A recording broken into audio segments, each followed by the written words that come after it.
मुझे गर्व है अपनी पत्नी पर। सुमित, तुम्हें इस महीने की तनख्वाह तो मिल गई होगी। मुझे घर खर्च के लिए पैसे चाहिए और नायरा के जूते भी लाने हैं। अब बेटी बड़ी हो रही है तो जूते पाँव में फिट नहीं बैठते हैं, माधवी ने रात को सोने से पहले कहा। तभी सुमित बोलता है, तुम्हें सबकी चिंता है, पर खुद के लिए भी जरा सोच लिया करो। तुम्हें भी तो अपने मायके भाई के गृह प्रवेश में जाना है, तो क्या तुम्हें नई साड़ी नहीं लेनी होगी? घर में सबके लिए सोचती हो, करती हो, पर खुद की जरूरतों को मार देती हो। तनख्वाह मिल गई है और नायरा के जूते भी आ जाएंगे, पर तुम्हें मैं नई साड़ी दिला कर रहूँगा।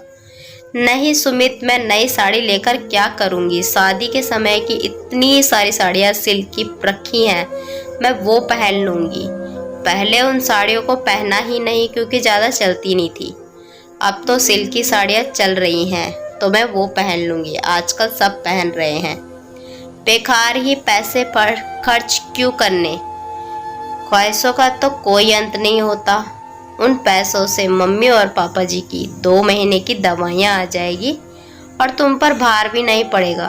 और फिर अगले महीने नायरा की स्कूल की फीस भी तो भरनी है।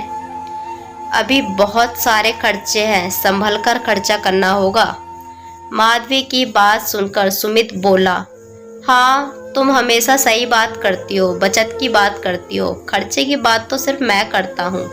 पर मेरा बड़ा मन है कि एक छोटी सी ख्वाहिश है कि मैं तुम्हें अपनी कमाई से एक नई साड़ी दिलाऊं। बहुत साल हो गए तुमने साड़ी ली ही नहीं है। कोई बात नहीं सुमित, तुम इतनी सी बात पे क्यों नाराज होते हो? नई साड़ी से ज़्यादा जरूरी घर में और भी चीज़ें हैं, और जब पैसे होंगे तब वो भी ले लेंगे। ये ख्वाहिश भी पूरी हो जाएगी तुम्हारी।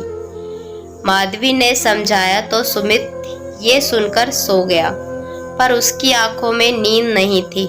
बढ़ती महंगाई और सीमित आय ने उसे भी झकझोर दिया था। सुमित की एक प्राइवेट कंपनी में साधारण सी नौकरी थी। घर में माता पिता, उनकी बीमारियां और बेटी के स्कूल का खर्चा भी बहुत था। बाकी खर्चों में तो जैसे चाहे कटौती कर सकते हैं, पर मेडिकल और स्कूल के खर्चों में 1 रुपए की भी कटौती नहीं हो सकती थी। सास ससुर की अब उम्र बढ़ रही थी। वो सोचने लगी कि उसे भी तो कुछ करना चाहिए ताकि घर खर्चा आराम से चल सके। पति पत्नी को मिलकर घर की गाड़ी चलानी होती है और ये दोनों की जिम्मेदारी होती है। पति की सैलरी कम हो तो पत्नी भी तो हाथ बटा सकती है, पर सासू माँ को कौन समझाएगा? उन्हें तो मेरा काम करना जरा भी पसंद नहीं। जब इस घर में आई हूँ तब से तंगी देख रही हूँ। मैं खुद इतनी पढ़ी लिखी हूँ कि मुझे किसी भी स्कूल में नौकरी मिल सकती है, पर नौकरी तो करना दूर, उनको मेरा ट्यूशन पढ़ाना भी पसंद नहीं। उनके हिसाब से तो पत्नी को पति की कमाई में जैसे तैसे गुजारा करना चाहिए। पत्नी खुद काम करने लग जाएगी तो घर कौन संभालेगा, बच्चे कौन संभालेगा? पर अब तो नायरा बड़ी हो रही है, वो अपने दोस्तों पढ़ाई लिखाई में व्यस्त रहती है, तो अब मैं काम कर सकती हूँ। कल बात करूँगी, ये सोचकर माधवी सो जाती है। सुबह उठकर खाने और टिफिन में लग गई। सुमित के जाने के बाद उसने घर का काम किया, फिर अपनी सास से बात की। वो बाहर नौकरी करना चाहती थी ताकि घर खर्च चल सके। ये सुनते ही उसकी सास भड़क गई। तुझे घर पर जो करना है वो कर ले, पर बाहर जाने की सोचना भी मत। हम अकेले घर में अकेले छोड़कर तू बाहर चली जाएगी तो घर कौन संभालेगा? माधवी अपने आप को बेबस महसूस कर रही थी, पर उसने समझदारी से काम लिया और घर पर कमाने का सोचने लगी। शाम को सुमित घर आया तो उसने चाय देकर इस बारे में बात की। सुमित घर खर्च चल रहा है, पर कभी भी अचानक मोटा खर्चा आ जाता है तो बड़ी परेशानी होती है। मैं क्या घर पर रहकर ट्यूशन पढ़ा लूं?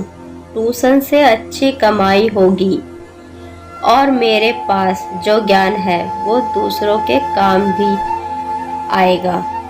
अभी कुछ महीनों बाद हमें दीदी की बेटी का मायरा भी तो बनना है।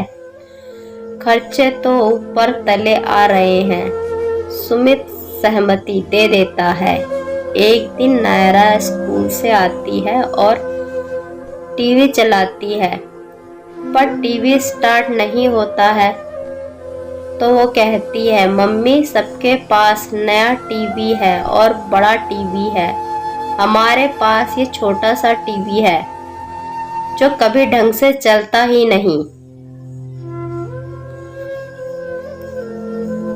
तो दोस्तों, इसका अगला पार्ट मैं दूसरी पार्ट में लेकर आऊंगी। आपको ये स्टोरी, आधी स्टोरी कैसी लगी वो मुझे कमेंट में ज़रूर बताना और पूरी स्टोरी आप ज़रूर देखना। इसका अगला पार्ट मैं अगले दिन डालूंगी।